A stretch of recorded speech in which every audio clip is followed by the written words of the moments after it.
परिसर 1200 एकरचा आहे। गड पूर्ण पाहायचं म्हटलं तर 2 दिवस कमी पडतात। फार मोठा गड आहे, कारण 2 दिवसामध्ये या रायगडावरती आपण 11 तलाव 84 पाण्याच्या टाक्या आणि 300 इमारती पाहू शकतो।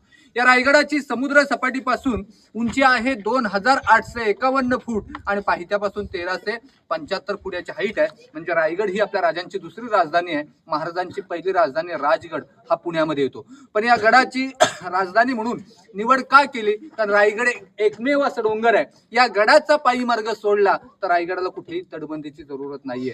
कारण तुम्ही रोपवेने वरती आला, तुम्ही या गडाचा या डोंगराचा अनुभव घेतला असेल। शिवाजी महाराजांच्या आधी गडावरती चंद्रराव मोरे होते। हे चंद्रराव मोरे जावळीचे होते। जावळीचं खोरं म्हणजे रायगडाच्या दक्षिणेपासून प्रतापगडाच्या पायथ्यापर्यंत पूर्ण जावळीचं खोरं लागतं। या जावळीच्या खोऱ्याचं त्या काळामध्ये वर्णन केलं जात होतं की दिवसा सूर्याचं किरण जमिनीवरती पोहोचू शकत नाही, इतकं घनदाट जंगल होतं। शिवाजी महाराजांनी हा गड चंद्रराव मोऱ्यांकडून 15 मे 1656 मध्ये जिंकून घेतला आणि 1656 ते 1670 पर्यंत या रायगडाचं बांधकाम केलं। बांधकाम करणारे राजांचे आर्किटेक्ट होते, त्यांचं नाव होतं हिरोजी इंदुलकर।